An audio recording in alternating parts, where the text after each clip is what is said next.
이 시간 우리 함께 하나님의 말씀 보겠습니다. 사도행전 2장 1절에서 4절 말씀입니다. 사도행전 2장 1절에서 4절 말씀을 함께 보겠습니다.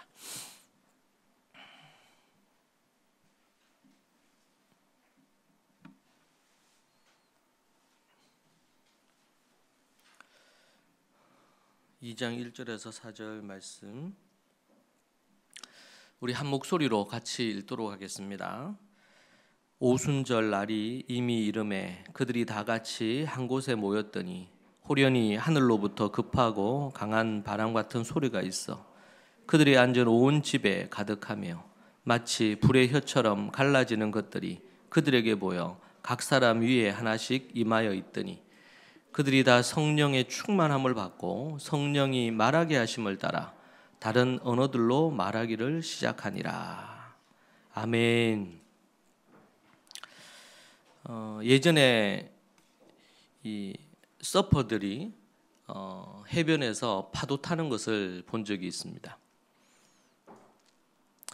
시원한 그 해변에서 멋진 파도 타기를 하는 모습이었는데요. 때로는 막 집채만한 그런 파도가 덮치려고 하는 그런 부분인데 그 파도를 요리조리 피해가지고 빠져나가면서 아주 멋지게 그 파도를 타는 모습을 보았습니다. 믿음의 삶을 표현할 때 이 파도 타기로 비유해서 표현하기도 합니다.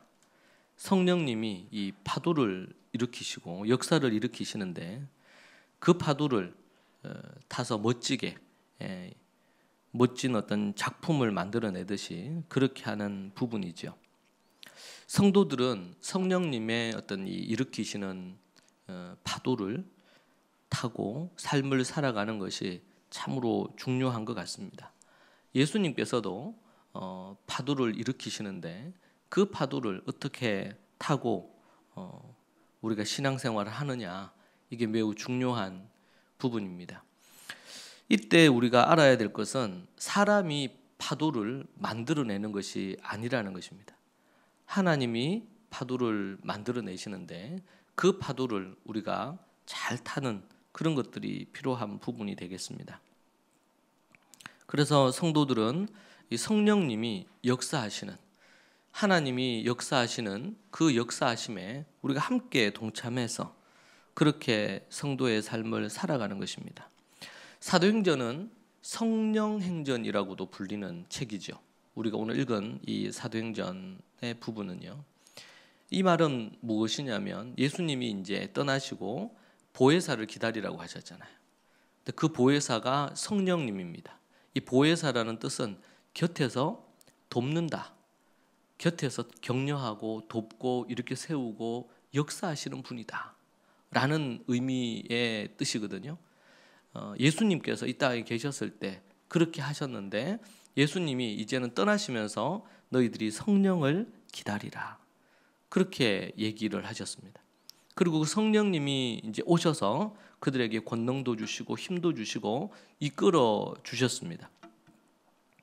우리가 파도를 탄다는 것, 다르게 표현하면 우리가 신앙의 삶을 산다는 것은 바로 성령의 어떤 역사하심과 성령의 이끄심을 따라서 살아가는 것을 의미합니다.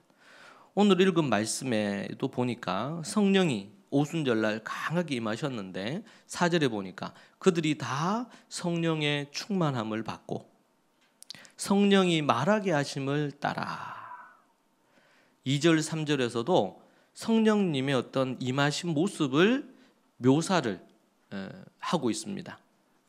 강한 바람 같고 불의 혀처럼, 이게 다 성령님을 묘사한 모습이거든요. 그런데 4절에서는 그들이 다 성령의 충만함을 받았다. 성령이 말하게 하심을 따라서 그들이 다른 언어로 방언을 했다. 이런 내용이 나오는 것을 볼 수 있습니다. 성도들의 삶은 성령님의 이끄심에 따라서, 성령님이 말씀하시는 부분을 따라서 성령님의 어떤 역사를 함께 하는 것입니다. 그러하기에 혼자가 아니기에 성령님을 의지하여 성령님께 때로는 묻기도 하고 성령님께 간구함으로 그분으로부터 오는 능력과 힘을 얻기도 하고 이런 부분으로 살아가는 자들이죠.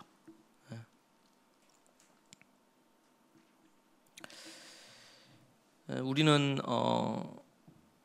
지난 1년 동안 또 우리 이제 다시 백동맘을 이렇게 시작한 지가 또 지나가고 있지만 하나님께서 우리에게 하나님의 말씀의 파도라고 할 수 있겠습니다.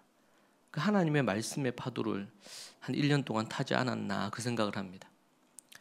각양의 모습으로 각자의 모습으로 할 수 있는 대로 그 말씀 속에서 은혜를 입었던 것을 볼 수가 있습니다. 저 개인적으로는 20년 전 시작된 이 성경적인 교육과 관련해서 그렇게 작은 잔잔한 부분으로 시작됐던 그 작은 파장이 거대한 파도처럼 변하고 있는 것을 지난 20년 동안 하나님께서 일하시는 것을 볼 수 있었습니다. 애굽 땅은 죄로 물든 세상을 의미합니다. 출애굽기에 소돔과 고모라와 같은 부분이죠. 예수님이 오신 지 2000년 전 그 베들레헴과 이스라엘은 공중 권세 잡은 자들에 의해 사로잡혀 있는, 그래서 극히 종교적인 신앙적이라고 하던 이들도 외식주의에 빠져 있고 율법주의에 물든 땅이었습니다. 희망이라고는 거의 찾아볼 수 없는 땅이었죠. 식민지였던 그곳 로마에, 그래서 절망이 가득하고 고난의 연속이었던 고통의 땅이었던 곳입니다. 신구약 중간기가 400년이나 되는데 400년 동안 암울한 400년의 시간이 지나고 그리고 나서는 예수님이 이 땅에 오셨습니다. 우리가 기념하여 예배하는 성탄절이 바로 그날이죠.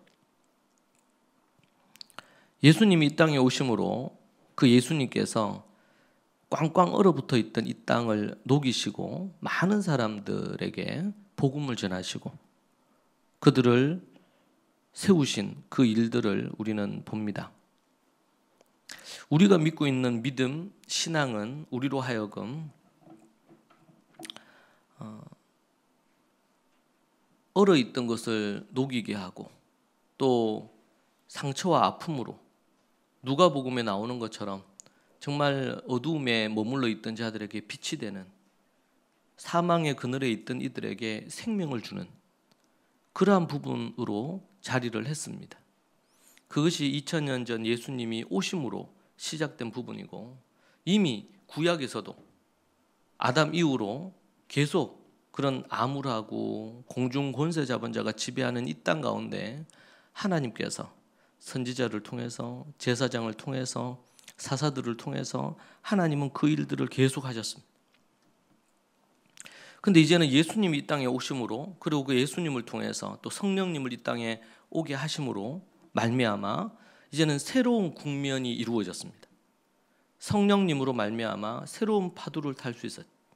구약에서는 성령님이 계속 오셔서 머무시거나 그렇게 강력하게 역사하시거나 이런 부분들이 예수님이 오시기 전과 후가 다릅니다. 성령의 강림절이라고 오순절을 그렇게 표현하게 된 오늘 읽은 우리 본문의 사건이죠. 이때를 기점으로 해서 완전히 판은 많이 달라졌어요. 예수님이 오심으로 또 예수님이 부활 승천하심으로 그 이후로 성령의 강력한 임재와 역사가 있게 된 부분이죠. 그런 부분에서 우리는 그리스도인 성도들이 하나님의 성령의 충만함을 받고 성령의 파도를 계속 타는 것이 매우 중요합니다. 우리가 또 믿음으로 성령으로 충만해서 뭔가를 이렇게 했는데 때로는 주춤하거나 때로는 약해지거나 힘이 빠지거나 이를 기도할 때가 있죠. 그럴 때에 어떻게 그것을 극복하고 나아갈 수 있느냐? 우리가 믿음의 삶을 출발했는데 계속 그 믿음의 삶이 똑같이 유지되는 것이 아닙니다. 때로는 갖가지의 많은 어려움도 있고 또 성령이 충만할 때도 있고 그렇지 못할 때도 있고 여러 상황들이 있을 때가 있죠. 그럴 때 어떻게 스스로를 동기부여하고 성령의 충만함을 받고 그렇게 할 거냐. 그래서 사도 바울은 그것을 경건의 훈련이다. 육체의 훈련에도 육체의 훈련이 우리의 근육도 만들고 건강을 만들어내듯이 경건의 훈련이 우리를 건강하게 더 성숙하게 만들 수 있다. 그래서 어린아이 단계에 있던 이들이 계속 자라고 성장해서 청년이 되고 또 어른이 되고 또 아주 지혜와 깊이가 있는 이런 부분으로 자라게 한단 말이에요. 근데 이것은 그냥 저절로 되는 게 아니에요. 자기 자신과의 싸움이고 예수 그리스도를 믿고 내가 믿음의 출발을 하는 것은 그것은 어린아이 단계이고 어린아이 단계에서 출발을 했으면 시간이 지나면서 어떻게 해야 돼요? 계속 성숙해 가야 되겠죠. 그래서 이 시대 우리가 교회를 보면 우리가 출발은 믿음으로 출발할 수 있어요. 어떻게든 뭐 믿는 집에서 자라서 모태 신앙인 경우도 있고 아니면 어릴 때부터 신앙생활한 경우도 있고 또 전혀 그렇지 않다가 대학이나 어른이 돼서 예수님을 믿기도 하고 자 그때부터는 어떻게 보면 신앙의 출발이죠. 출발.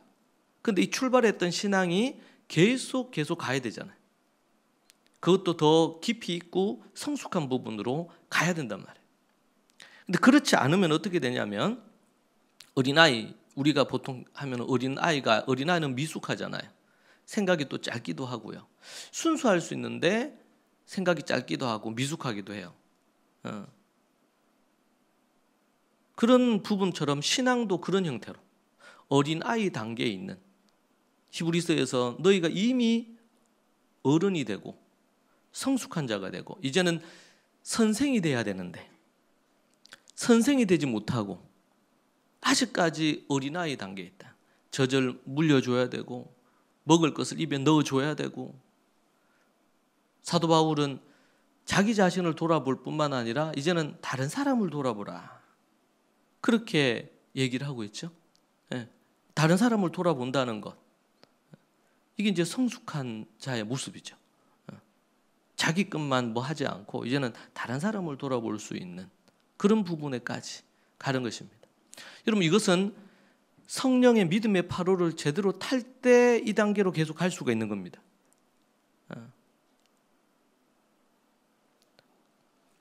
제가 한 번은 해변에서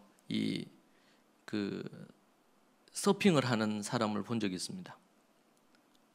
서핑을 그 사람이 처음에 탁 할 때 근데 그 한쪽 구석에서는 이제 우리 그 지도하는 가르침을 받는 이제 시작하는 초보들이죠. 초보 비기너들 비기너들이 있어요. 그 사람들은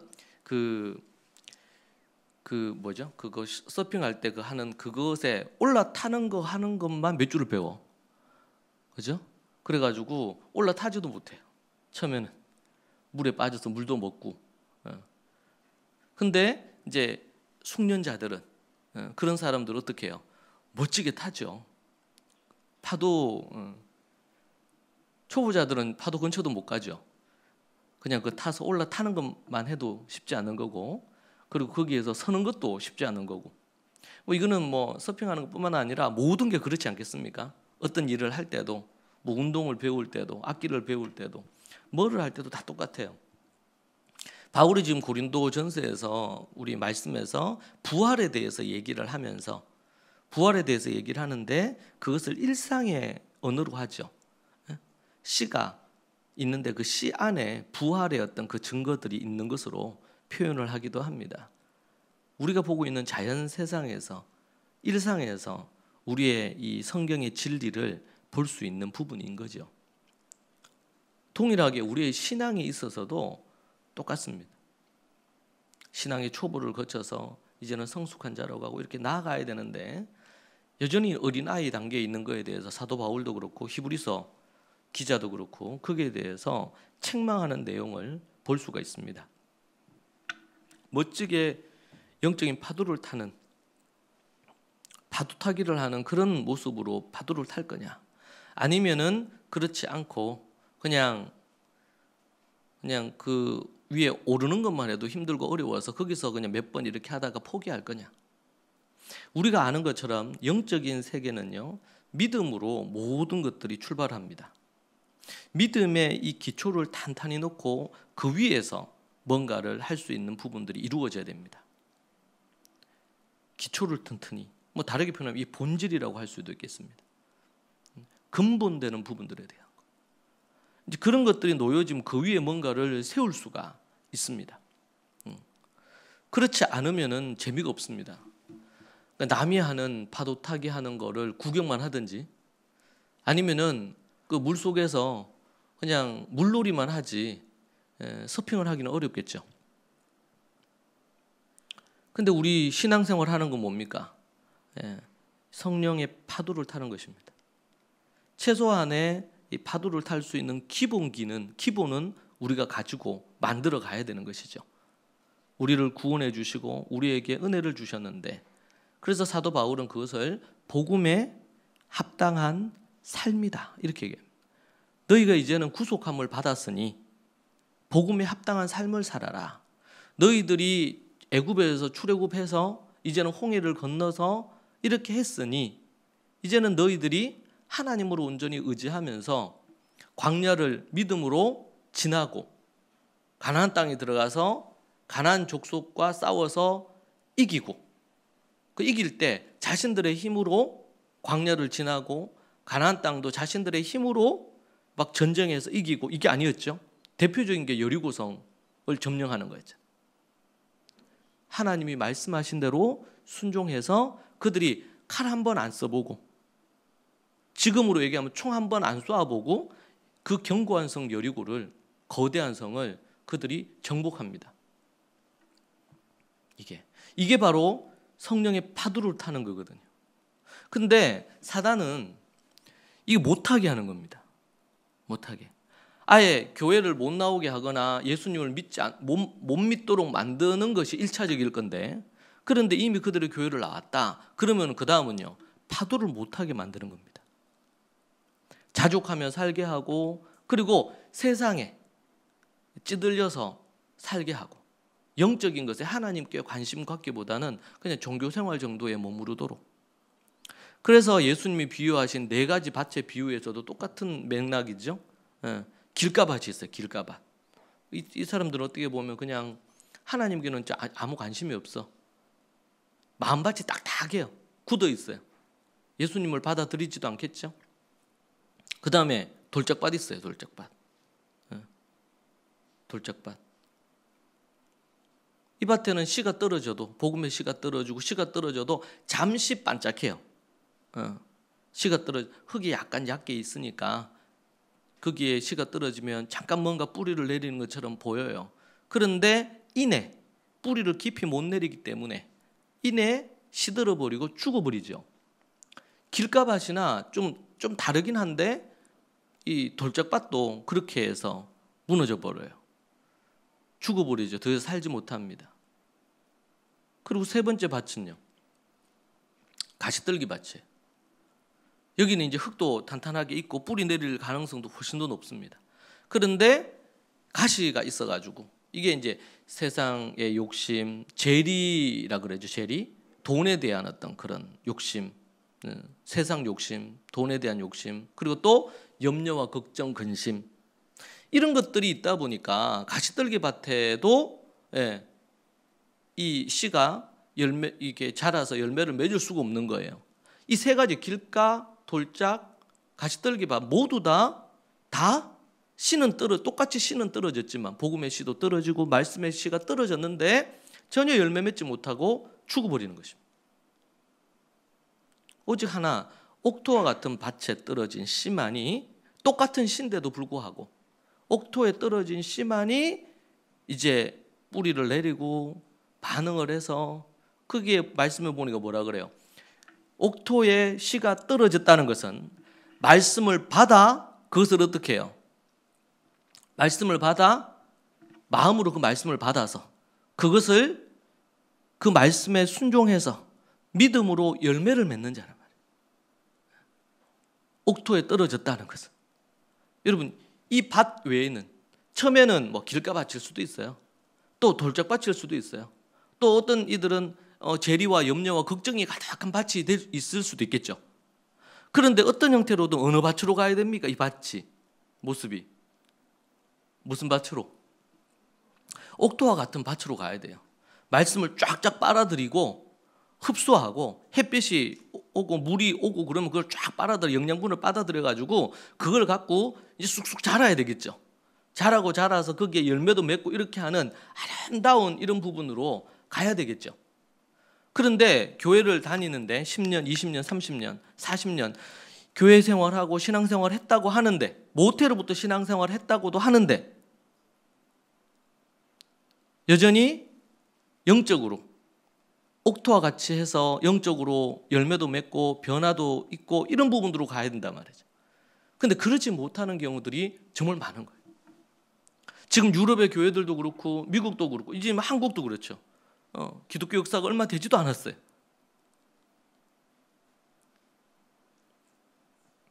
그런데 그 유럽, 찬란했던 그 유럽이 어떻게 됐습니까? 그게 다 무너졌잖아요. 그 이교도들이 그 사회를 거의 지배했습니다. 기독교적인 문화나 아니면은 가치가 좀 남아있기는 해요. 가면은 뭐 건물이나 이런 것들은 거의 기독교적인 가치의 문화들이 많죠.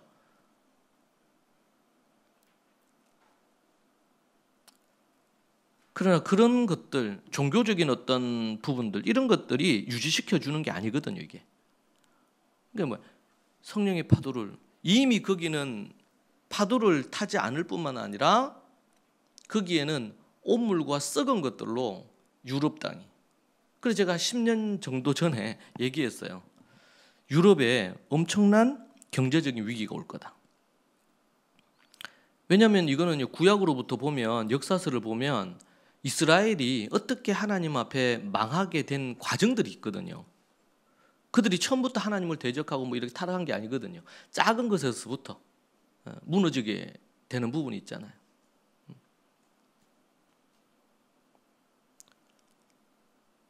그들이 하나님을 먼저 떠나고요. 패턴을 보면 역사서를 계속 보면은 여호수아, 사사기, 여호수아, 그게 사무엘상하, 역대상하, 열왕기상하 이런 거 쭉 역사서를 보면 여러분들이 지금 이제 통독하고 계실 건데 할 수만 있다면 우리가 어떻게든 뭐 모세 오경은 어떻게든 좀 알잖아요. 그죠? 뭐 레위기 좀 모를 수 있고 신명기 좀 모를 수 있긴 한데 어떻게 됐든 간에 스토리는 알잖아. 사복음서도 또 어느 정도는 알고. 그죠? 근데 이제 우리가 좀 제일 그 약한 곳이 어디냐면 이제 역사서로 넘어가면 여호수아서도 좀 아는 것 같아. 뭐 이건 개인마다 차이가 다 있긴 있습니다. 근데 이제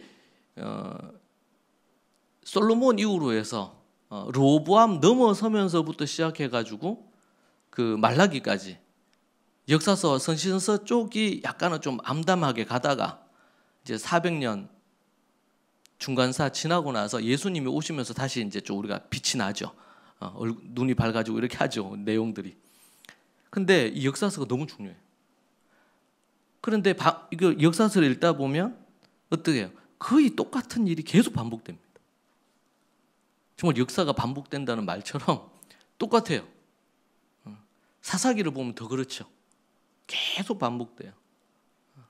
믿음으로 시작했다가 타락했는데 그래서 하나님께서 사사를 세우시고 그래서 그들이 좀 회개하고 돌이켰다가 또 약해져서 또 다시 타락했다가 다시 또 사사 세우고 이런 일들이 똑같이 반복이 돼요.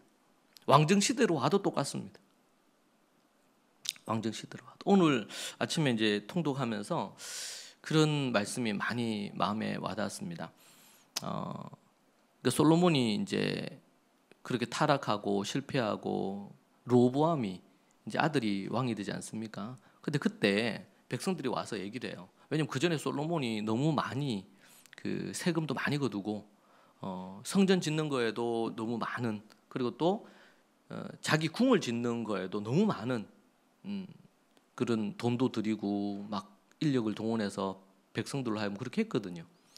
그러다 보니까 이제 이게 힘들고 어려운 거예요. 그래서 르호보암이 왕이 됐는데 결국 르호보암 앞에서 이제 백성들이 와서 얘기를 해요.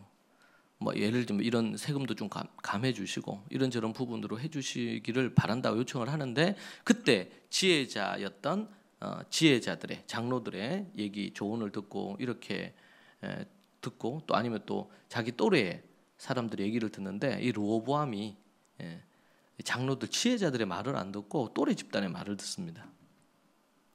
그러면서 이제 나라가 쪼개졌죠. 이것은 어떻게 보면 솔로몬이 범죄한 것에 대한 결과일 수도 있어요. 그렇게 해서 쪼개지는 어떻게 쪼개져요? 유다를 중심으로 해서 두 지파, 나머지 10지파. 이 두 지파는 르호보암 이 왕이 되고요. 이게 나중에는 유다가 되는 유대라는 이름이 나오게 된 배경인데, 그리고 나서 나머지 10지파가 누구를 추대를 하냐면 여로보암을 추대를 합니다. 이들은 지금으로 얘기한다면 불신자예요. 이게 이제 북쪽 이스라엘, 남쪽 유다로 쪼개지게 된 사건의 배경이죠.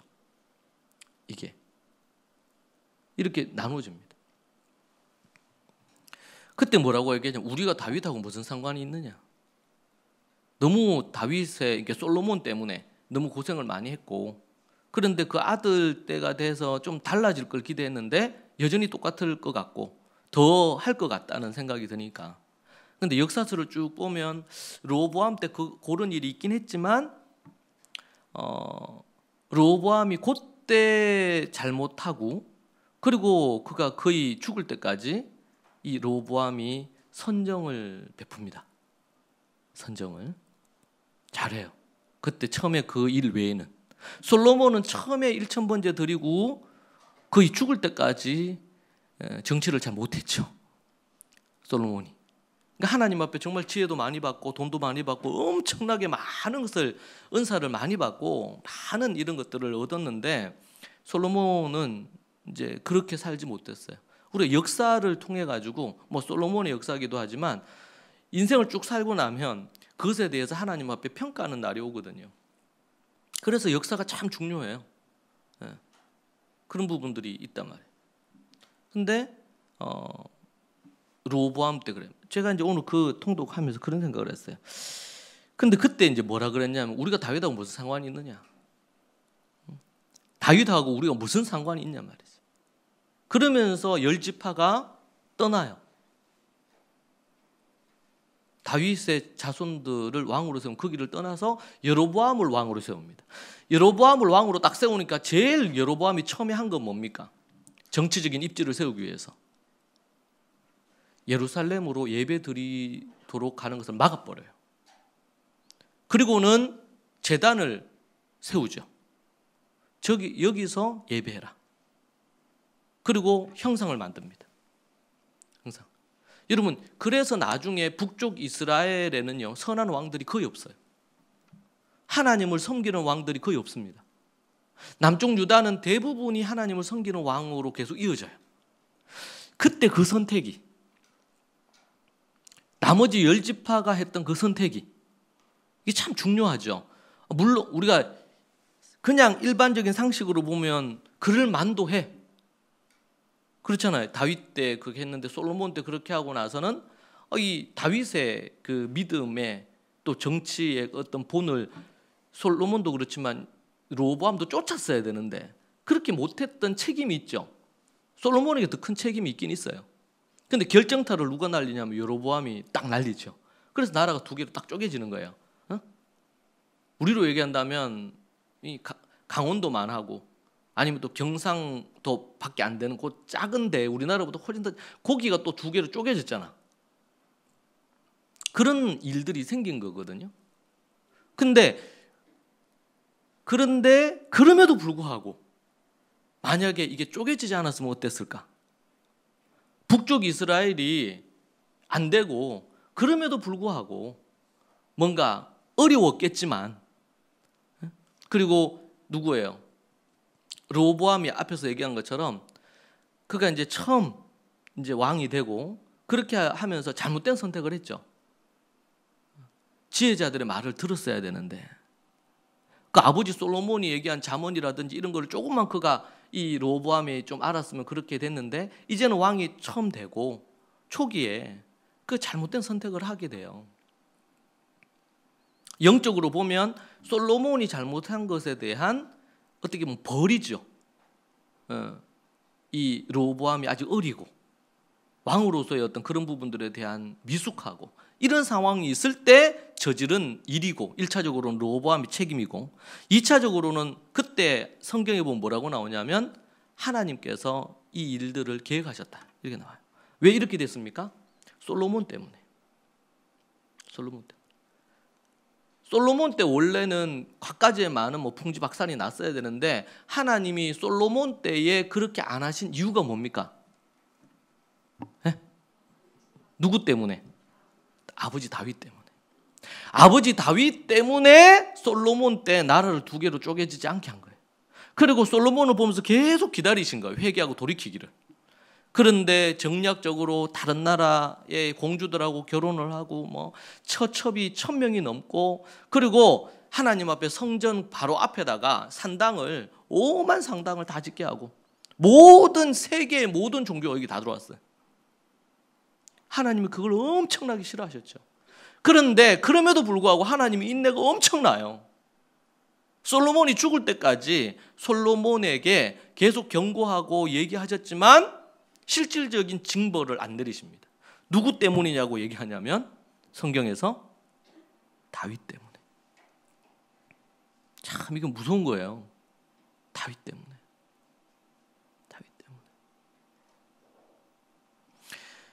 그래서 여러분 우리가요 믿음의 자식에게 어떤 유산을 준다 이런 거 다 떠나가지고 제일 큰 유산은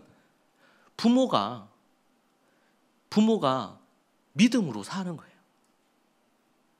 믿음과 착한 양심으로 하나님 앞에 올바르고 올곧게 사는 거예요. 이것보다 더 큰 유산은 없어요. 여러분 솔로몬이 그렇게 돈이 많고 지혜가 넘치고 지금으로 얘기한다 우리 강 총장님이 박사학위가 7개나 되시고 이렇게 각 분야의 박사 7개나 되신다. 참 그분도 대단하시죠. 그 어렵고 힘들 때 미국에 가서 공부하고 그렇게 해가지고 그렇게 되는 게 쉽지 않은 일 아니겠습니까? 근데 솔로몬은 그 비할 때가 아니에요. 그의 학식과 지혜와 이런 것들이 하나님이 그 1000번제를 드리고 하나님 앞에 그렇게 한 거에 대해서 하나님이 엄청나게 감동받으신 거예요. 성경에 나오죠. 하나님이 솔로몬 때문에 감동하셨어요. 그런데 그가 그때 외에는 솔로몬 삶에서 뭔가 본받을 만한 좋은 부분을 찾기가 참 어려워요. 안타까운 일이지.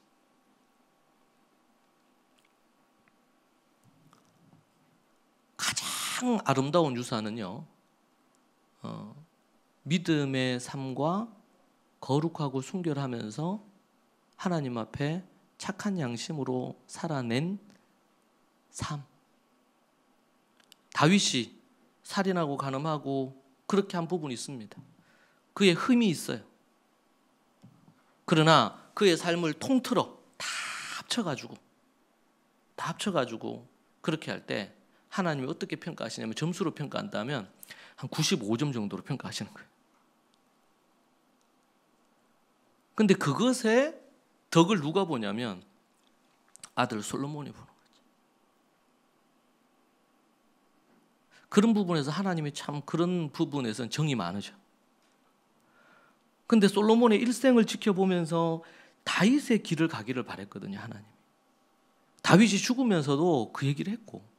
근데 솔로몬이 그렇게 안 간 거예요. 다윗의 길을 안 갔어요. 누구의 길을 가냐? 사울의 길을 간 거야. 사울 왕의 길을 갔어요. 그 얘기가 역사서에 계속 나옵니다. 후손들 중에서 남쪽 유다 왕들 중에서 어느 왕은 다윗의 길을 따랐더라. 다윗의 길을 따랐더라. 오늘 제가 설교하려고 하는 부분, 성령의 파도를 타고 갔더라 말이에요. 안 그러면은 악한 마귀 사단의 길을 따르는 거예요. 사단의 파도를 타는 거예요.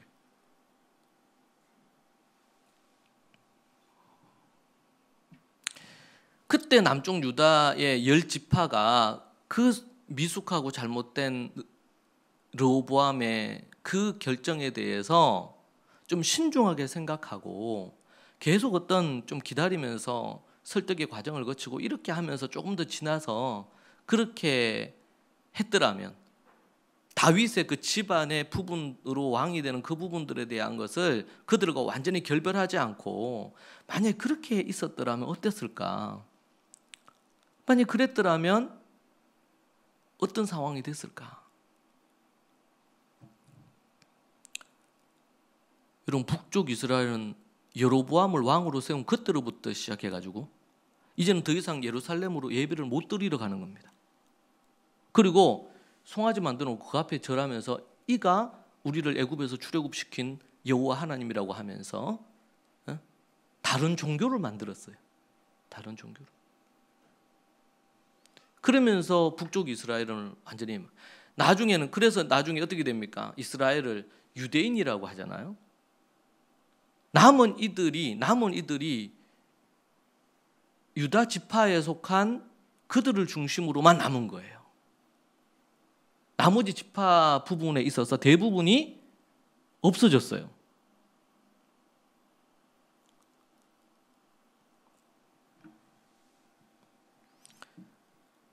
믿음의 그 부분에 대한 것이 이어지게 된 것이 남쪽 유다로부터 이어집니다. 참 그 선택이 무서운 거죠. 그 선택이.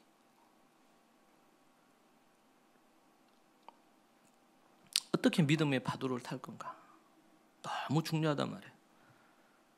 믿음의 파도를. 근데 그 믿음의 파도를 타는 데 있어서 못하게 하는 사단의 엄청난 공격이 있습니다. 사단의 엄청난 공격이.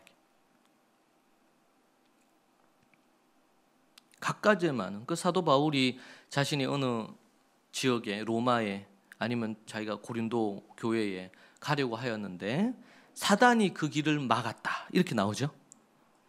가려고 계획도 하고 스케줄도 다 잡았는데 뭐 지금으로 얘기한다면 비행기 티켓도 다 끊었는데 각가지에 많은 갑작스럽게 아니면 또 이런저런 일들이 생겨서 가지 못하겠다. 그것을 사도 바울이 뭐라고 표현했냐면 악한 어둠의 영이 그 길을 막았다. 사단이 그 길을 막았다. 이렇게 표현을 하거든요. 사단은 지금도 우리 가운데 역사하죠. 예수님이 공생을 시작하실 때도 사단이 예수님을 시험하고요. 그리고 예수님을 십자가에 못 박도록 사람들을 부추기고 12 제자 중에 한 명인 가룟 유다의 마음에 예수님 팔 생각도 집어넣고 그렇게 했잖아요. 근데 그걸 누가 했냐면 사탄이 했다. 사탄, 마귀가 있어요. 여러분, 사탄과 마귀는 있습니다. 그들은 올바른 길로 가지 못하도록, 영적인 어떤 파도를 타지 못하도록, 성령님을 의지하지 못하고 자신의 생각이나 자신의 감정이나 자신의 뜻대로 뭔가를 하도록 계속 우리를 부추깁니다.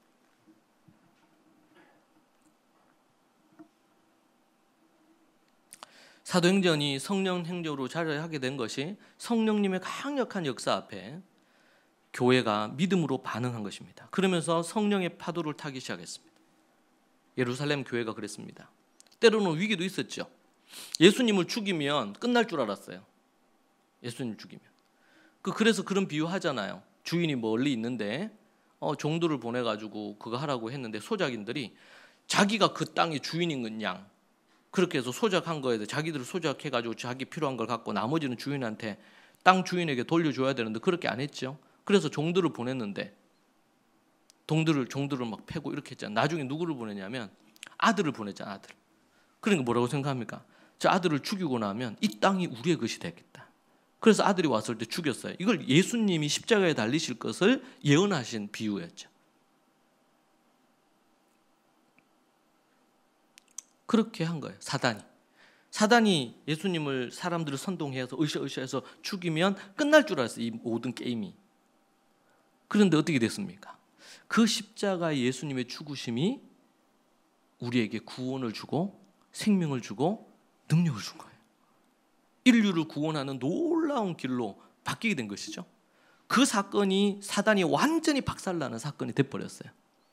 그걸 부추겨서 막 이렇게 가서 이렇게 만들어놨는데 그래서 이 십자가 사건은 우리에게는 구원의 부분이고 사단에게는 믿지 않는 자들에게는 멸망의 길로 가는 거예요.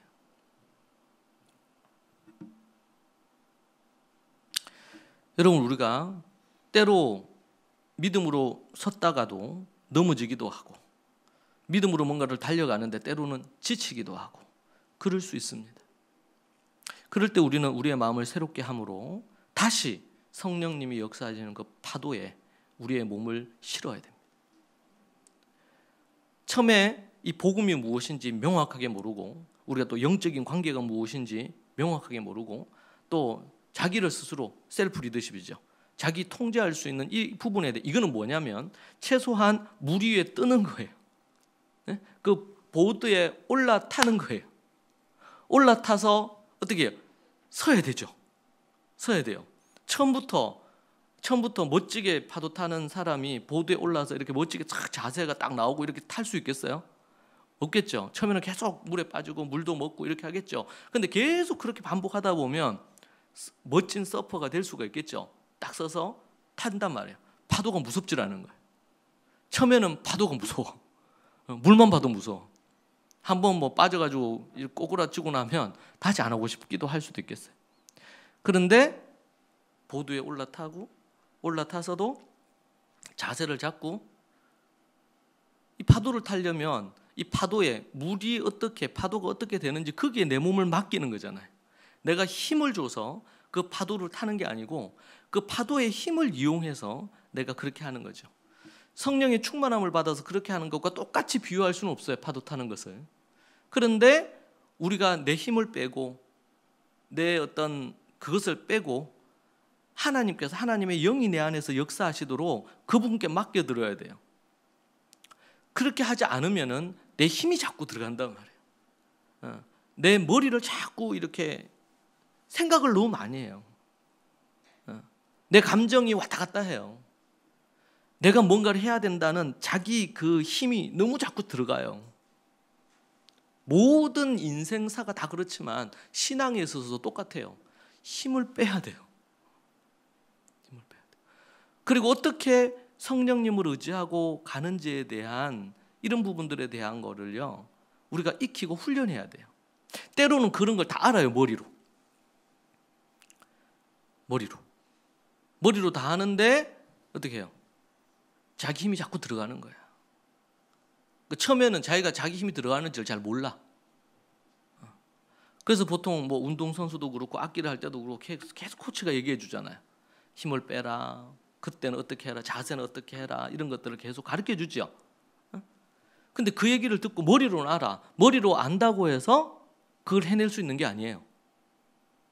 머리로 안다고 해서. 그래서 순종이 정말 제사보다 나아요. 자기가 생각할 때는 아닌 것 같지만 코치가 시키는 대로 따라서 이렇게 하다 보면 이게 자세도 만들어지고 파도도 무섭지도 않고 이제 타는 게 이제 재밌어지기 시작하겠죠. 근데 여러분, 교회를 다니는데 모태로 신앙을 가졌다 하더라도, 아니면 어릴 때부터 교회를 다녔다 하더라도 종교 생활은 해요. 그 종교 생활이라는 건 뭐냐면 자꾸 내 힘이 들어가는 거거든요. 내가 말씀도 봐야 되고, 내가 기도도 해야 되고, 내가 어떤 봉사도 해야 되고, 내가 뭐도 해야 되고, 자꾸 이렇게 힘이 들어가는 거예요. 근데 그게 아니고 하나님과의 관계에서 사랑을 나누는 거라 그랬잖아요. 내 힘을 빼고 죄인임을 인정하고 하나님께 도움을 요청하고, 그리고 그분의 뜻을 배우고 그 뜻을 배운 것을 따라 살아가고, 이런 삶.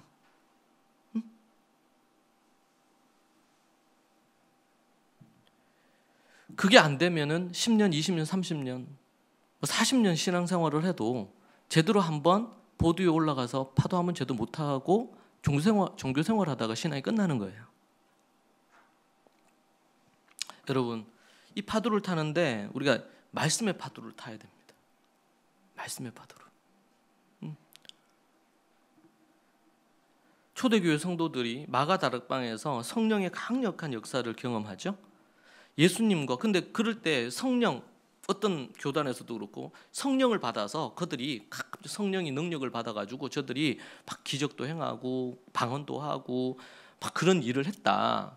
일부분 그 말이 틀린 말은 아닙니다.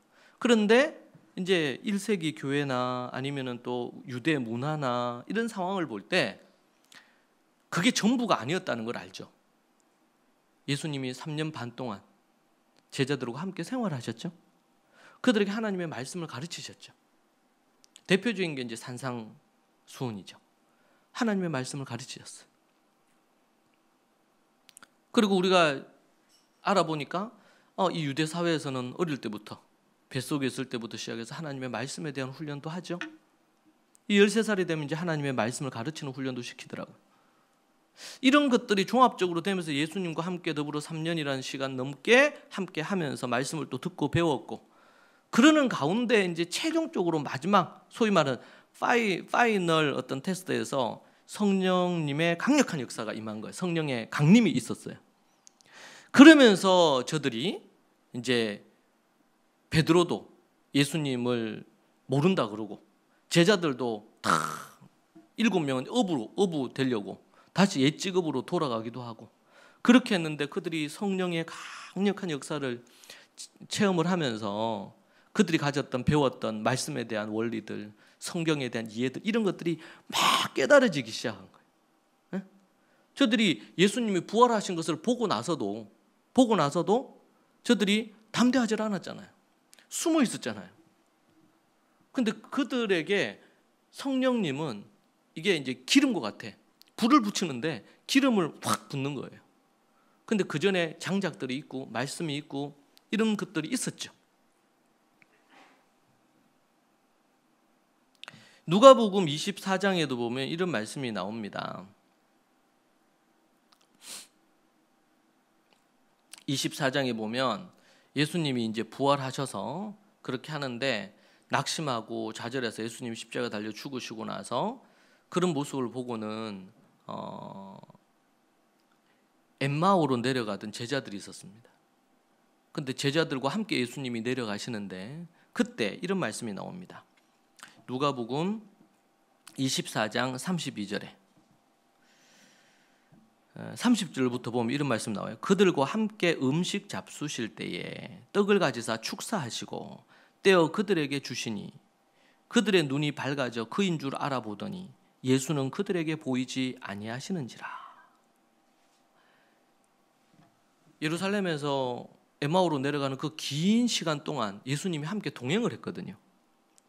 그런데 예수신지 몰랐어요. 그 내려가는데 이제 도착해서 함께 음식을 먹고 이렇게 하는데 그들의 눈이 밝아져 예수님을 발견했어요. 32절에 뭐라 그럽니까?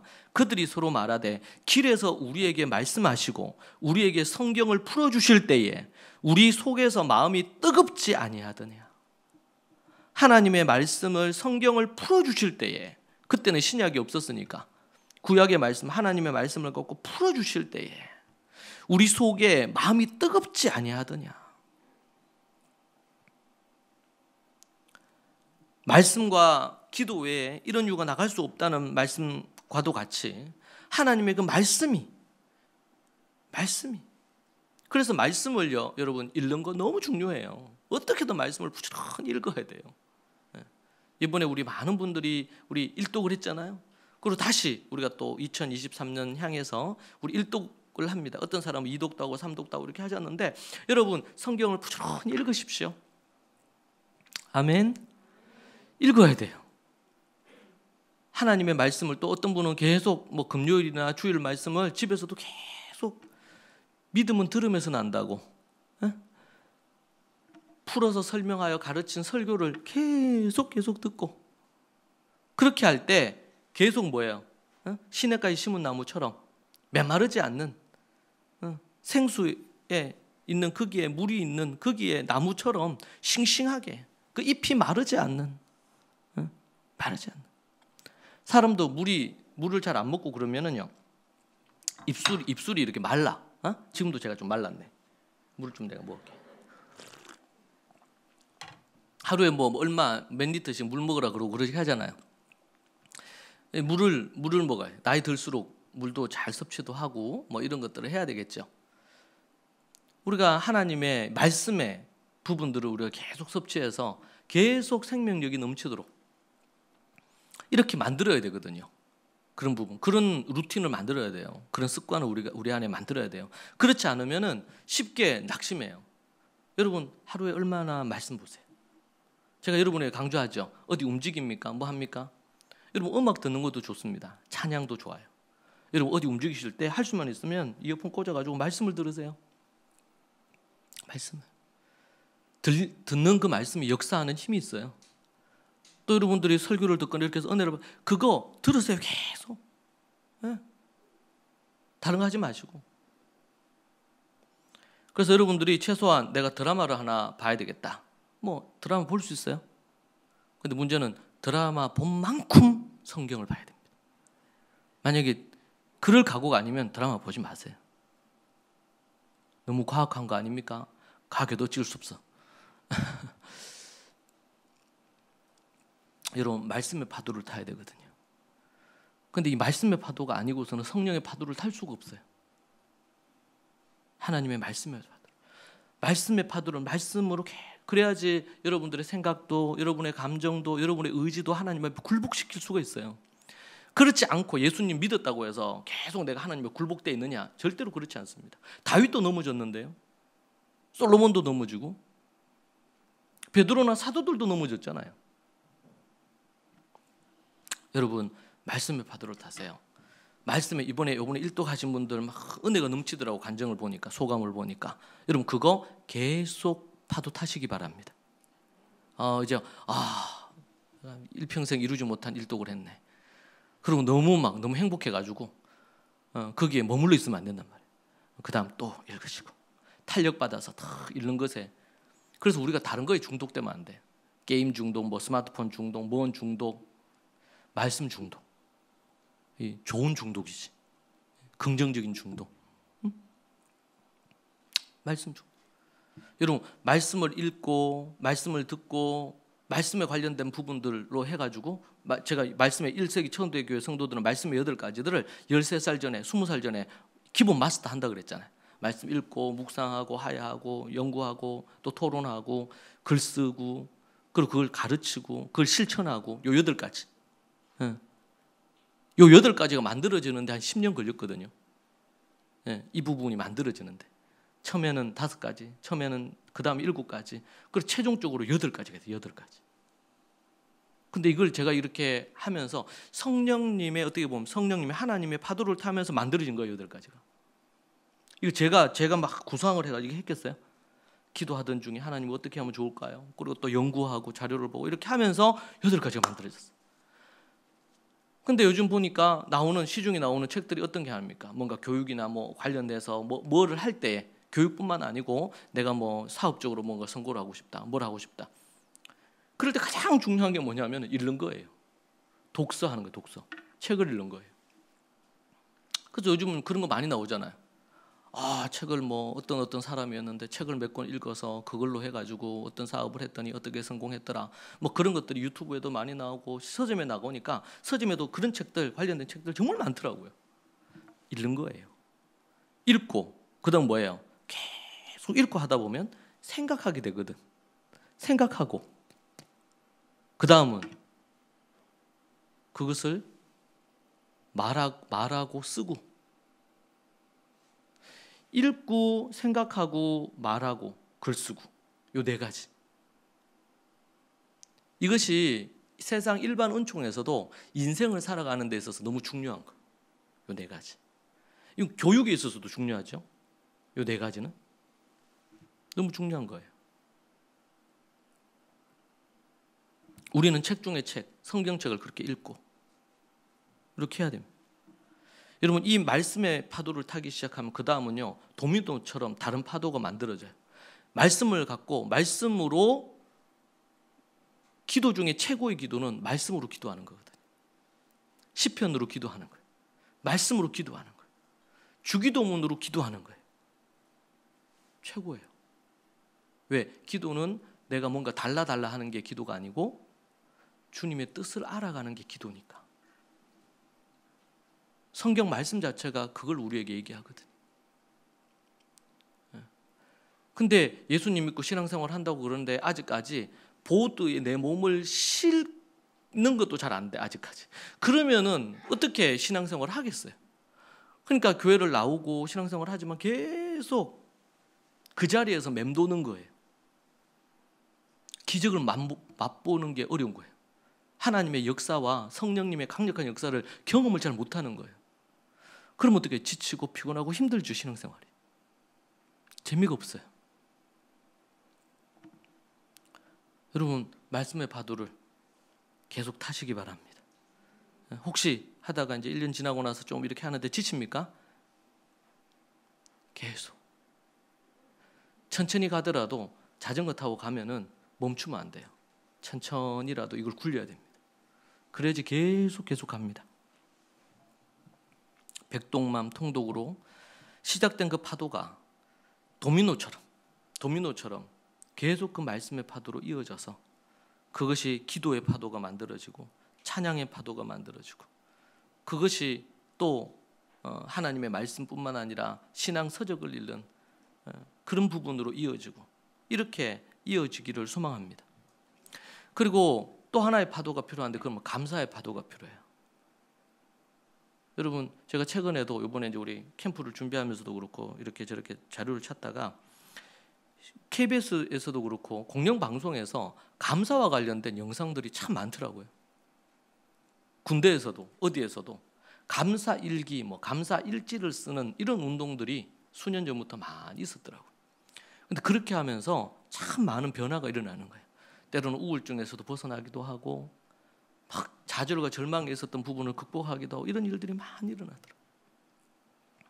여러분, 그런데 세상 안 믿는 사람들도 그런 걸 한다는 거예요. 그렇게 해서 효과를 많이 본단 말이에요. 근데 예수님 믿는 우리들은 범사에 하나님을 감사하라 그러셨죠. 항상 기뻐하라 그러셨죠. 여러분, 감사의 파도가 우리 안에 있어야 돼요. 여러분, 하루에 여러분 1분이면 1분에 하루에 3가지 감사 제목을 적을 수 있어요. 많이도 시간 필요하지 않아요. 감사 하루에 3 오늘 하다가 내일 못했어. 아무 상관없어요. 그 다음날 하면 돼요. 우리는 뭔가 계획 세웠을 때 뭐가 잘 안 되잖아요. 그러면 자꾸 패배감을 느끼고 열등감을 느끼고 좌절감을 느껴요. 그때 우리가 딱 생각해야 될 건 우린 죄인이라. 그래서 우리가 뭔가 계획을 세우지만 못할 가능성이 99.9%예요. 실패하고 넘어진 여러분을 용납하고 받아주세요. 그리고 그 다음 뭐예요? 다시 하면 되잖아요. 우리가 실패하는 가장 큰 이유는 내가 내 어떤 절제력이나 내 관리가 안 되기 때문에 그런 게 아니고 넘어졌을 때 일어서지 않아서 그래요. 다시 일어서서 하면 되거든요. 무조건 감사하면 됩니다. 어떤 어려움이 와도 그 가운데서 감사할 거를 찾으세요. 감사할 걸 찾으세요. 감사할 거. 그럴 때 역사가 일어납니다. 할렐루야. 이번에 토브 컨퍼런스를 이렇게 하면서 참 너무 감사했습니다.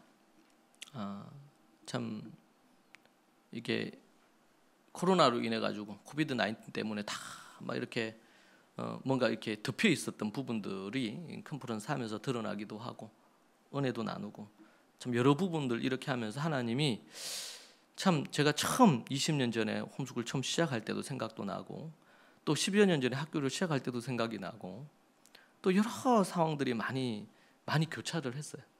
그리고 많은 분들이 이제 소감을 내시고 이런 걸 제가 읽으면서 또 많은 생각을 하고요. 사단은 정말 많은 공격으로 가정들을 파괴했습니다.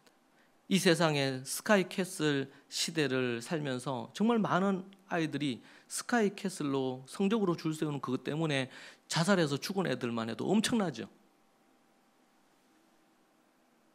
여전히 지금도 그러한 부분으로 막대한 수조 원의 돈이 사교육부로 들어가지 않습니까? 하나님께서 그런 걸 보시면서 얼마나 우상 숭배잖아요.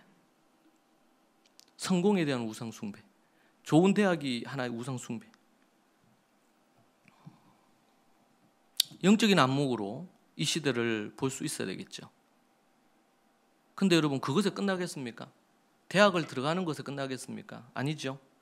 어떤 직업을 가질 거냐, 여기로 그 다음은 이어집니다. 그 다음은요, 누구하고 결혼할 거냐, 결혼의 조건을 뭘로 달 거냐, 이걸로 이어지지 않겠어요? 그럼 나중에 자식 결혼하면 자식을 또 교육을 시키잖아요.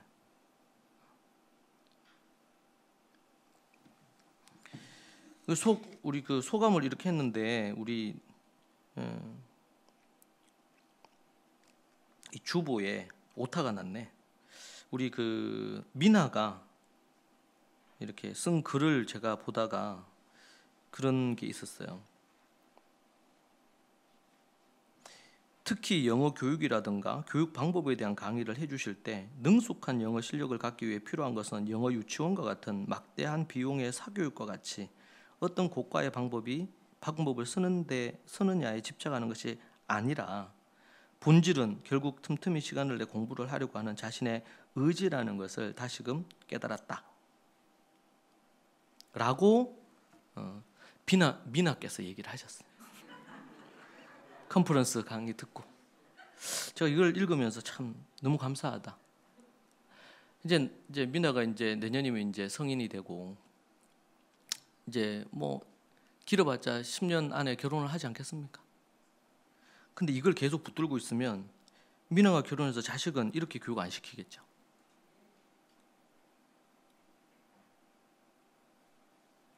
이렇게 돈 들이고 시간 들일 그 시간에 하나님의 말씀을 먼저 가르치겠죠. 그리고 정말 그 아이로 하여금 그걸 할 수 있는 부분으로 준비시키겠죠. 마음을 준비시킬 수 있겠죠.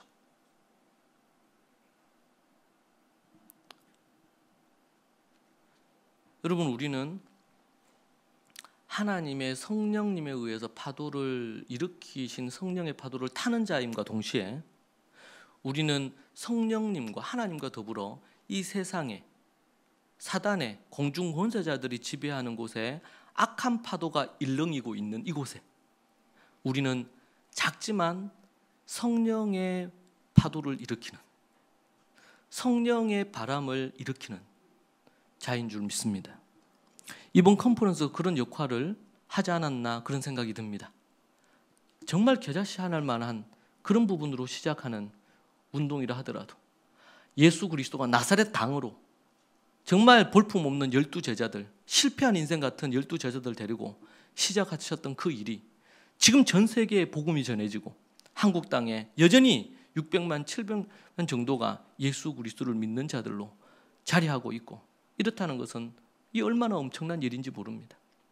우리는 우리가 사는 이 땅에서 하나님이 기뻐하시는 원하는 파도를 우리가 탈 뿐만 아니라 파도를 일으켜야 될 줄로 믿습니다. 그래서 사람들에게 말해야 됩니다. 정말 하나님이 기뻐하시는 삶에 대해서 얘기해야 됩니다. 그리고 여러분이 파도를 타시면서 파도를 또한 일으키시는 자가 되시기를 바랍니다. 전투적으로 열심을 갖고 열정적으로 인생을 사십시오. 믿지 않는 세상 사람들도 자신이 중요하다고 생각하는 가치, 자기가 하고 싶은 일에 목숨을 겁니다. 그 일을 위해 절제하고 모든 걸 투자해서 그 일을 이루어냅니다. 우리는 주님을 위하여, 하나님의 뜻이 이 땅에 이루어지는 그 일을 위하여 우리는 그렇게 가야 될 줄로 믿습니다. 기도하겠습니다. 살아계신 하나님 아버지, 감사합니다. 부족하고 볼품없고 쓸모없는 인생 같은 우리들을 불쌍히 여겨주시고 우리에게 새 능력, 새 힘을 주시고 성령의 능력을 주셔서 예수님 믿게 하시고 말씀의 파도를 우리에게 일게 하시고 성령의 능력을 경험하게 하시니 감사합니다. 주님, 우리 사랑하는 믿음의 식구들이 성령의 능력을 드리고 말씀의 사람이 되게 해주시고 아버지 성령의 능력으로 믿음으로 살아가는 믿음의 사람, 말씀의 파도 그리고 또 기도의 파도를 타며 하나님 앞에 믿음으로 나아가는 그런 사람들이 되게 하옵소서. 매사에 감사가 넘치게 하시고 또한 무너져 내린 이 땅의 교육과 이 땅의 모든 영역에 하나님의 뜻이 무엇인지를 일으켜내는 하나님의 사람들이 우리가 되게 하시고 우리의 자녀들이 더 큰 파도를 일으키는 자들이 되게 하여 주시옵소서. 주께서 역사하시고 인도해 주시기를 소망합니다. 예수님 이름으로 기도합니다. 아멘.